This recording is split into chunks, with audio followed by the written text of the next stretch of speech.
Gravando, senhor presidente. Obrigado. Bom dia. Iniciando a sessão de julgamento da primeira Câmara Julgadora do Tribunal de Impostos e Taxas do Estado de São Paulo, do dia 19 de maio de 2024, a qual está sendo gravada e será disponibilizada posteriormente.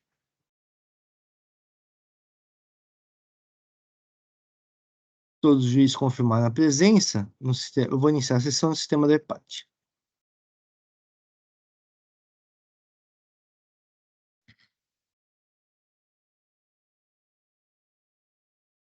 Temos 4 processos no dia de hoje. Se não me engano, um processo será retirado de pauta, que é o processo de Collection Motors Importação e Comércio Limitada, relator Dr. Eduardo Soares de Mello. Doutor Eduardo, confirma? Sim, presidente, eu solicito e peço até a desculpa dos colegas para que seja retirado de pauta, mas já pode ser incluído na próxima pauta para a gente julgar esse caso. Obrigado, presidente. Tudo bem. Então, eu só vou devolver o processo ao relator, só um momento.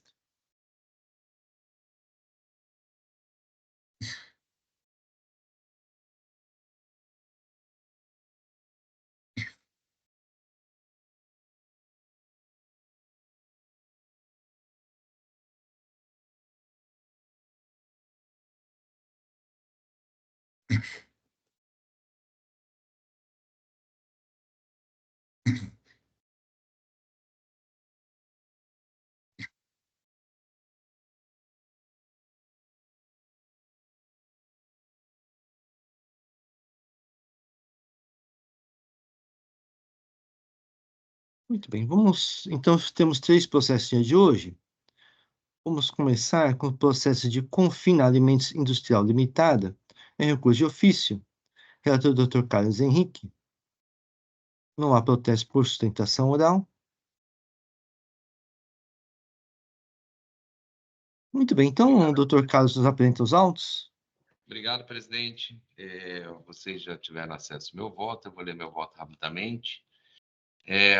O auto de infração compõe-se de uma infração só, acreditou-se indevidamente no valor de tanto no período de janeiro a abril de 2020, referente à aquisição de insumos, farelo de soja e calcário, fora do rol taxativo do decreto 64391 de 2019, adquiridos fora do Estado de São Paulo, conforme demonstrativo que se compõe o processo. Itens 1 e 2, parágrafo 1º do artigo 41, anexo 1 do RICMS, com redação dada pelo decreto 64391, relativamente às faltas geradoras ocorridas no período de 1 de 8 de 2019 a 34 de 2020. Não é exigível o estorno do crédito do imposto relativo apenas às aquisições de milho e soja utilizadas na preparação da ração, enquadrado no item 2, parágrafo 1º do artigo 41 do anexo 1 do RICMS. Foi apresentado o recurso, que também vocês já tiveram meu acesso ao meu voto. Só no primeiro item, referente às aves e medicamentos e rações produzidas são remetidas para produtores rurais do Sistema de Integração, localizado no Estado de São Paulo, que realizam a engorda das aves e o retorno da impugnante, por sua vez, transfere as mercadorias para o seu estabelecimento matriz para a realização do abate e comercialização. As saídas da ração animal até 31 de 12 de 2021 eram isentas do ICMS, conforme dispunha o item 2, parágrafo 1º, inciso 5 do artigo 41, anexo 1 do RICMS. E não só eram operações isentas, como também era autorizada a manutenção do crédito de certos insumos utilizados na fabricação das referidas rações. Por fim, o decreto 66054, em vigor a partir de 1 de janeiro de 2022, revogou integralmente o referido item 3, parágrafo 1º do artigo 41 do anexo 1 do RICMS.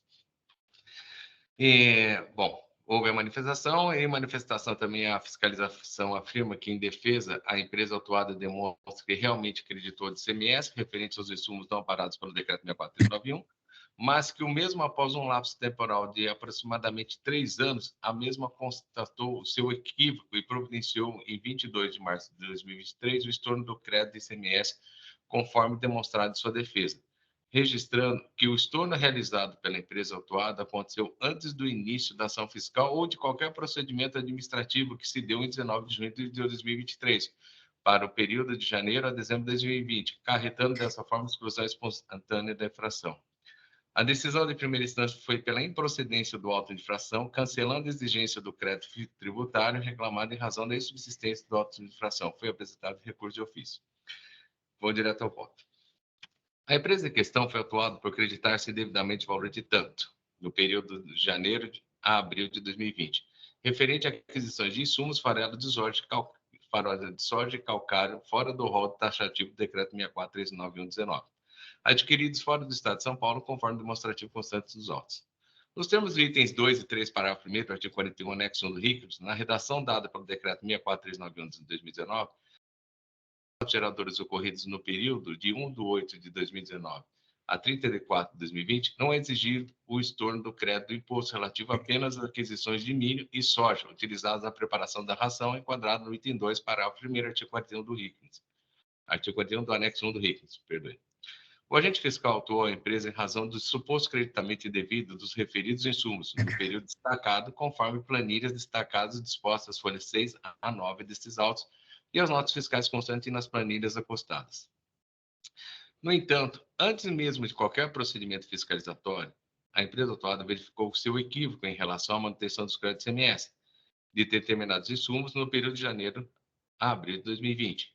E em 22 de 3 de 2023, procedeu à retificação de suas obrigações acessórias para formalizar o lançamento do estorno dos créditos, conforme devidamente comprovado nesses autos, folha 114, e enviou cópia da guia substitutiva, onde consta o referido estorno, folha 119 a 122, apontando os motivos da divergência entre o valor apurado pela fiscalização e o valor por ele estornado, ressaltando que o valor total estornado foi superior ao valor apurado pelo fisco a título de creditamento indevido no montante de tal. Por outro lado, a representação fiscal informa em sua manifestação fiscal que, em sua defesa, a empresa autuada demonstra que realmente creditou de ICMS referente aos insumos não amparados pelo decreto 64391, mas que mesmo após um lapso temporal de aproximadamente 3 anos, a mesma constatou o seu equívoco e providenciou em 22 de março de 2023 o estorno do crédito CMS, conforme demonstrado em sua defesa, e que o estorno realizado aconteceu antes de início da ação fiscal ou qualquer procedimento administrativo que se deu em 19 de junho de 2023. Esta, por conseguinte, subsistência acusações escritas no presente de infração. No tocante à multa por infração, há observar que, no caso interno, não se confunde com a denúncia espontânea, que é um instituto previsto no Código Tributário Nacional, por meio do qual o devedor, antes que o fisco instaure qualquer procedimento administrativo ou a medida de fiscalização, confessa para a Fazenda que praticou uma infração tributária e paga os tributos em atraso e os juros de demora. Isso porque, como bem destacado, a fiscalização, o estorno realizado pela empresa autuada e a retificação de suas obrigações acessórias para formalizar o lançamento do estorno dos créditos aconteceu antes do início da ação fiscal ou de qualquer procedimento administrativo, acarretando desta forma a exclusão espontânea da infração. Por esse motivo, não há que se falar em renovação ou penalidade com fulcro no artigo 527-A, que é ato de liberalidade, mas em cancelamento da exigência do crédito tributário reclamado do auto-infração vestibular, inclusive da multa aplicada, eis que inexiste a infração. Antes exposto, decido por conhecer o recurso de ofício e negar provimento, mantendo na íntegra a decisão proferida iniciar o julgamento de defesa, qual julgou improcedente o auto de infração. É assim como eu voto, presidente. Agradeço ao doutor Carlos Henrique. Pedia para fazer o registro do voto. Certo.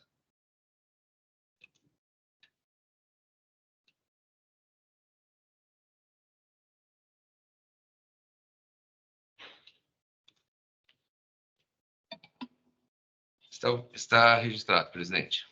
Obrigado. O processo está em discussão. Não havendo inscritos, vou encerrar os debates. Vou verificar o quórum de presença.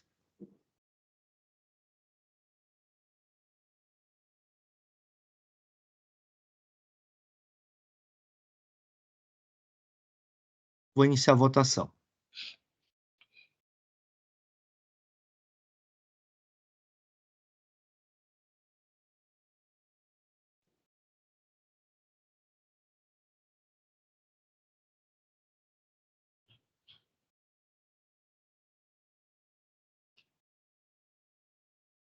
Encerrada a votação, o recurso de ofício da Fazenda relativo à autoinflação contra a Confina Alimentos Industrial Limitada foi conhecido e não provido.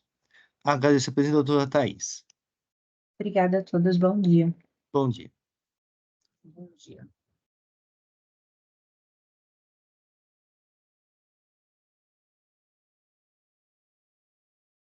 Nossa procede planos informática e tecnologia limitada e recurso de ofício.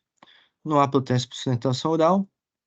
O doutor Frederico está presente para acompanhar o julgamento. Só um momento.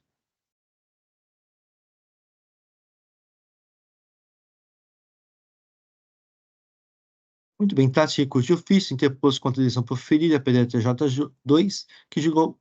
Só que tem vou fazer uma pequena correção aqui, só um momento.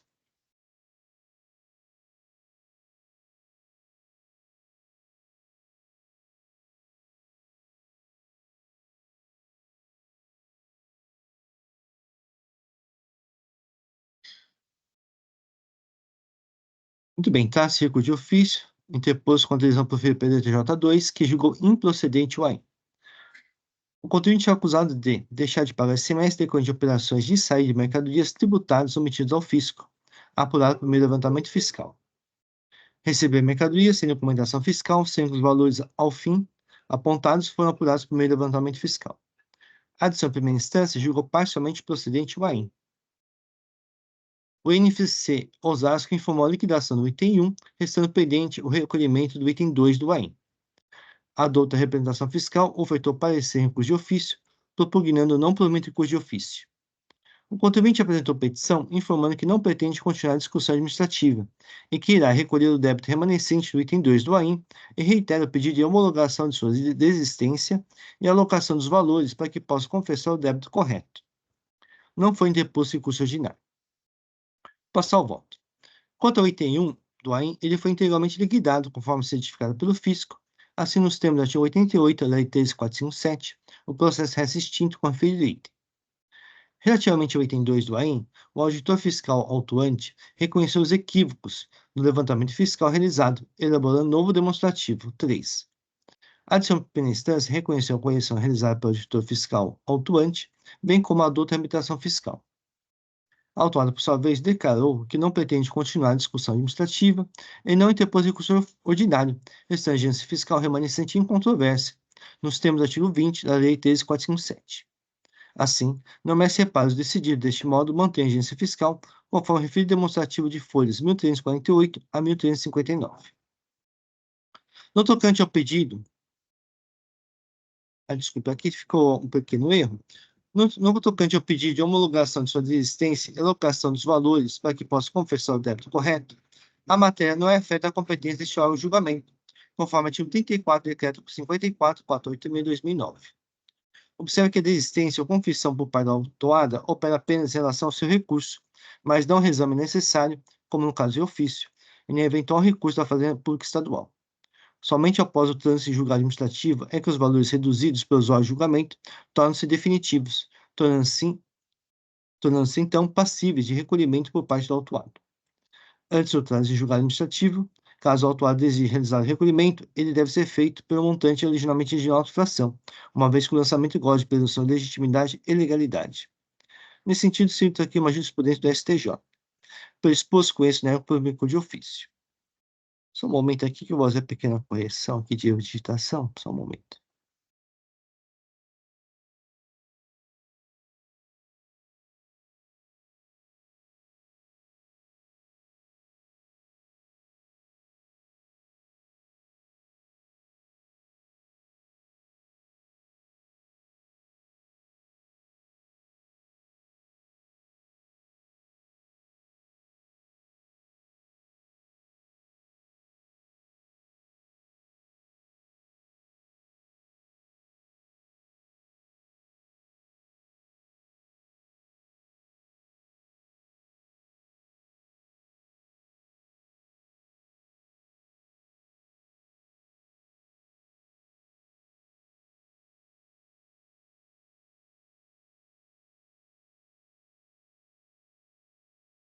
O voto está registrado, o processo está em discussão. Não havendo inscritos, vou encerrar os debates. Vou verificar o quórum de presença.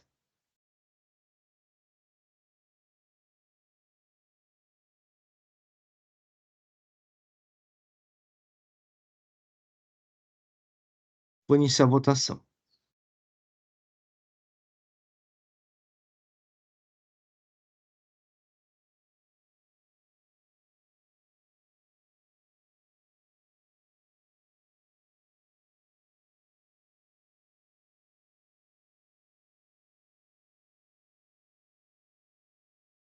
Encerra a votação.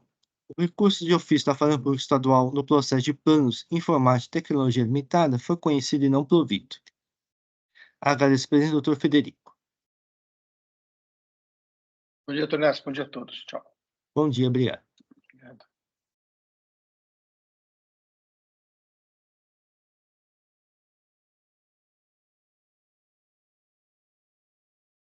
Passar para o processo de Agrofoods Brasil Alimento S.A., recurso ordinário.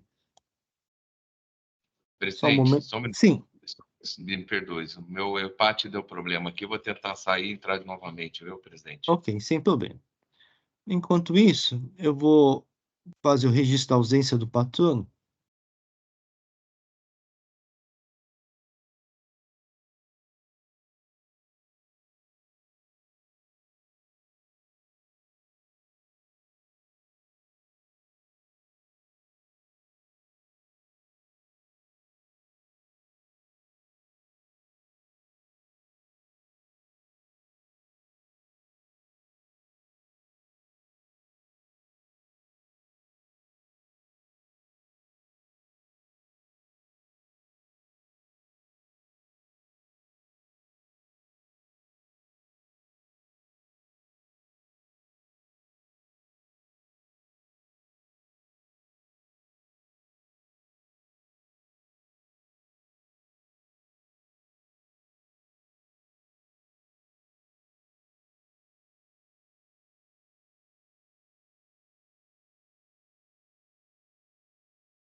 Só aguardar o doutor Carlos entrar novamente no sistema de debate.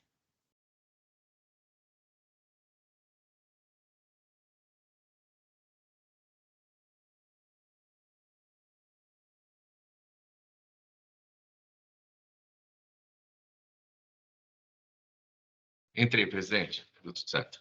Ok, obrigado, doutor Carlos. É um Agradeço, recurso presidente. ordinário. Acusação fiscal. Receber mercadorias desacompanhadas de documentação fiscal. Taxa de operações de entrar mercadorias amparada por documentos que foram declarados inábeis, nos termos dos incisos 1, 3 e 10 do artigo 184 do regulamento. A decisão primeira instância julgou procedente o AIM. Inconformado à decisão primeira instância, o contribuinte interpôs recurso ordinário, apresentando as seguintes alegações: idoneidade dos documentos à época da operação, não tipificação do artigo 203 do regulamento, prova efetiva da realização das operações, jurisprudência do STJ. Por fim, requer o cancelamento da auto-infração. A autora da operação fiscal manifestou-se pelo não provimento de recurso ordinário. Este relatório, vou passar o voto. É um caso de documento inidôneo, então a matéria de mérito se resolve pelas provas dos autos. Então, no meu item 1 do meu voto, no meio dele, eu passo a análise das provas, que eu vou fazer a leitura.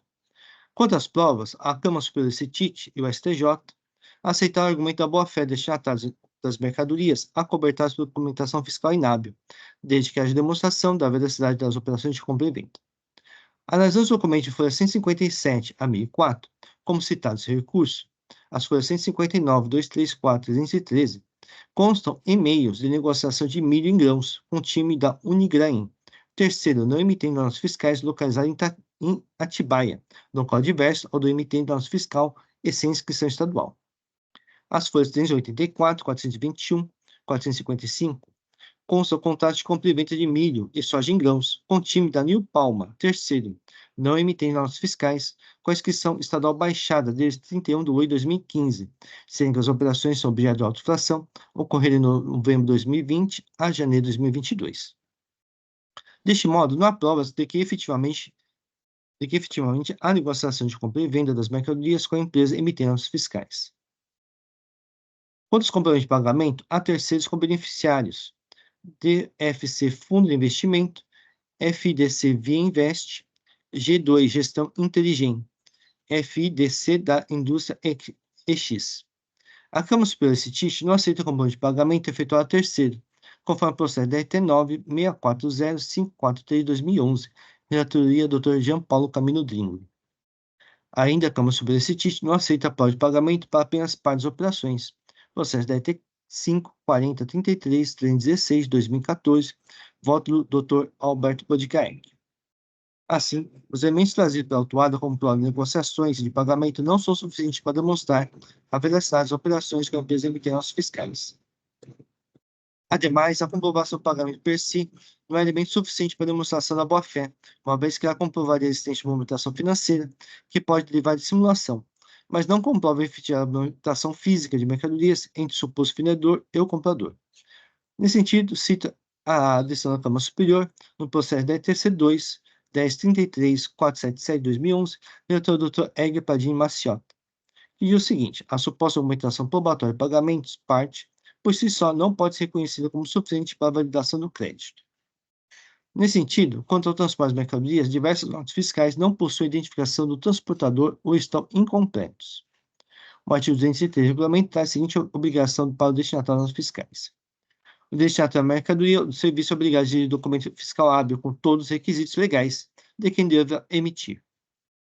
Assim, a autuada aceitou notas fiscais sem regular identificação do transporte de mercadorias, informação obrigatória, conforme o artigo 127, inciso 6 do regulamento, não podendo, portanto, considerar que elas foram recebidas com todos os requisitos legais. Observe o decidido no processo DT 12.40.00444 de 2012, relator do Dr. Alexandre de Godoy. Diz o seguinte: o preenchimento correto do documento fiscal não é uma faculdade do seu emitente, tampouco está fora do campo de responsabilidade do adquirente, que o aceita, mesmo que não esteja preenchido. Tampouco está fora do campo de responsabilidade do adquirente, que o aceita, mesmo que não esteja preenchido regularmente, para ser acreditado o montante do imposto nele destacado. A presunção de boa-fé é excluída quando se constata que o adquirente das mercadorias aceitou, para cobertar a mercadoria de circulação de mercadoria, nota fiscal que não tenha sido preenchida regularmente nos campos do quadro transportador, volumes transportados, como ocorreu no presente caso. Por essa circunstância, retira a aparência da regularidade das notas fiscais. Ainda no caso de pendentes autos, a requerente alega que o transporte foi por conta do suposto fornecedor. No entanto, tal fato não exime o comprador, uma vez que o artigo 153 do regulamento dispõe que o aviso do conhecimento de transporte rodoviário de cargas acompanhará o transporte até o destino, podendo servir como complemento de entrega. Ademais, como consta na folha 14, não há qualquer conhecimento de transporte relativo à Marcélia, como tomadora ou remetente. A autuada juntou alguns documentos auxiliares de manifesto de leitura e documentos fiscais, apenas para algumas operações de soja em grãos. No entanto, eles não servem para a comprovação do transporte a partir do emitir notas fiscais, uma vez que não contém informação quanto ao local de origem de mercadorias. Observe-se que, quanto refere ao local de origem de mercadorias, o emitir notas fiscais estaria estabelecido em sala comercial, Alameda Santos 211, conjunto 1908, São Paulo. E a autuada tinha ciência do fato, pois, como alegado, realizou consultas cadastrais que possuem informação referindo endereço. No entanto, de fato, o local é incompatível com as operações de saída com toneladas de milho e soja em grãos. Os pedidos de compra, apesar de conter portaria, são documentos produzidos unilateralmente pela autuada e podem demonstrar apenas que houve mercadorias. No entanto, não comprova seu efetivo local de origem, que pelo exposto permanece desconhecido. Pelo exposto, entendo que resta tipificado infeliz no artigo 203 do regulamento, não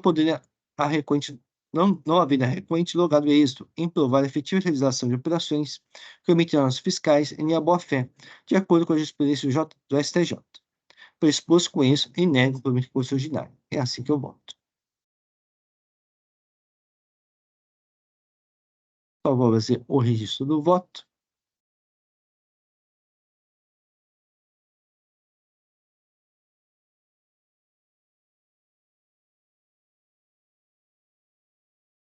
O voto está registrado, o processo está em discussão. Não havendo inscritos, vou encerrar os debates. Vou verificar o quórum de presença.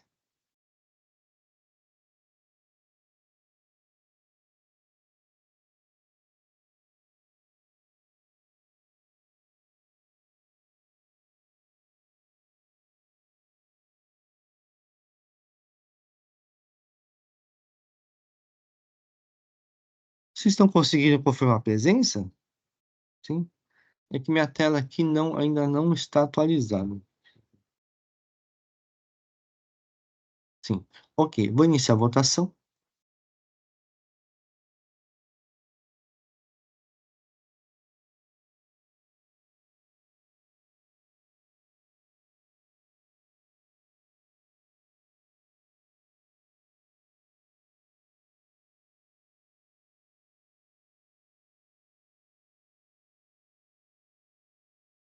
Iniciada a votação, o recurso originário de Agrofoods Brasil Alimento S.A. foi conhecido e não provido.